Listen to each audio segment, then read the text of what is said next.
সম্প্রতি 8 দিন হসপিটাল নিয়ে এখানে কথা হয়েছে, অনেক কথা। আমি ওই সমস্ত তর্কে যাচ্ছি না, শুধু মানবিক একটা দল বিষয় সরকারকে বিবেচনায় নেওয়ার জন্য অনুরোধ করব। এই মেডিকেল কলেজটা, হাসপাতালটা একটা মেডিকেল কলেজের হাসপাতাল।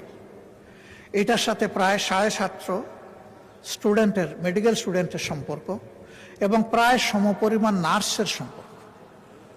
এরা বই পড়ে ডাক্তার হতে পারবে না এবং কেবল বই পড়ে নার্সও হতে পারবে না। এদের রুগী লাগবে, হাসপাতাল লাগবে। তাদের কোনো বিকল্প অ্যারেঞ্জমেন্ট না করে এই হাসপাতাল যদি বন্ধ রাখা হয়, তাহলে এই ছাত্রছাত্রীদের ক্যারিয়ারের দায়িত্ব কে নেবে?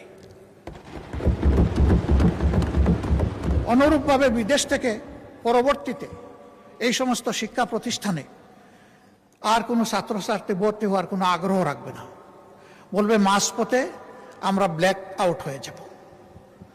এই সিদ্ধান্তহীন, অস্থিতিশীল, অনিশ্চিত গন্তব্যে আমরা যাব না।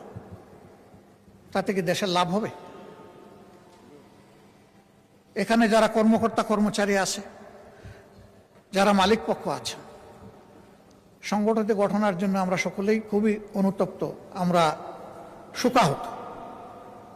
সঠিক তদন্তের মাধ্যমে কারো দোষ প্রমাণিত হলে তার বিচার হোক, শাস্তি হোক, আমাদের কোনো আপত্তি নেই। কিন্তু প্রতিষ্ঠানের প্রয়োজনীয় সংস্কার যেটা দরকার, সময় বেঁধে দিয়ে সেটা করে এই হসপিটাল অতি সত্বর খুলে না দিলে এই সমস্ত জিনিস হুমকিতে পড়বে।